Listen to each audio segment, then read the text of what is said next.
这是网友寄过来的一块变频空调的主板，说是报一期故障，也就是外风机失速故障。我们一起给它看一下，到底是哪里出现问题了。因为这个变频板它是带通讯电路的，所以直接上电的话是不工作的。我们需要用这个检测仪先看一下到底是报什么故障。这里用检测仪测出来的故障是 P0 啊，不是17，报的是压缩机模块保护。遇到这种情况，我们可以测一下它这个开关电源的输出电压是不是正常的。如果电压不正常的话，可能会报 P0 模块保护或者17外风机保护，还有11通讯故障。这个是它的开关变压器，我们先测一下模块的供电15伏，可以测量模块这边一个稳压二极管是用来给模块前位的。当这个输入电压过高的话，这个二极管就击穿保护模块。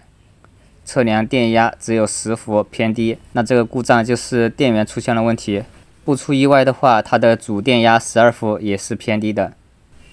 测量12伏只有7伏了。一般像这种输出电压偏低或者偏高的故障，大部分都是开关电源稳压反馈电路出现了问题。如果当12伏电压偏低到一定程度的话，这个 CPU 就无法正常工作，就会报11通讯故障。这个稳压反馈电路看了一下是被动过的，但是不知道为什么已经知道故障点了，却没有进行维修。这个取样电阻被焊过，然后这边光偶并联的1K 电阻被拆掉了。这个电阻拆掉了，并不影响电路工作啊，就是电路不稳定。光偶1/2角并联的这个1K 电阻，就是为了避免 TL431的漏电流影响光偶工作。像这种板电压故障有3个电阻需要重点检查，一个是这个 R402 15K 电阻。R404 18K 电阻，还有 R406 4.7K 电阻，这3个电阻出现问题的话，就会导致机器出现17、P1 或者11故障。这3个电阻我全部把它更换掉了，拆下来测量的时候发现阻值都是正常的，应该是在板子上存在漏电，然后用电烙铁烫一下就好了。这边这个1K 电阻也把它补回去了，这个电阻不加的话，电路工作就不稳定。这几个电阻换掉之后，现在检测仪就不报故障了。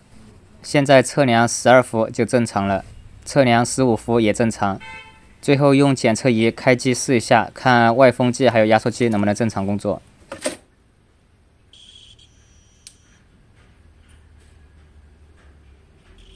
外风机现在启动了，仿真压缩机也启动了，这一块板就修好了。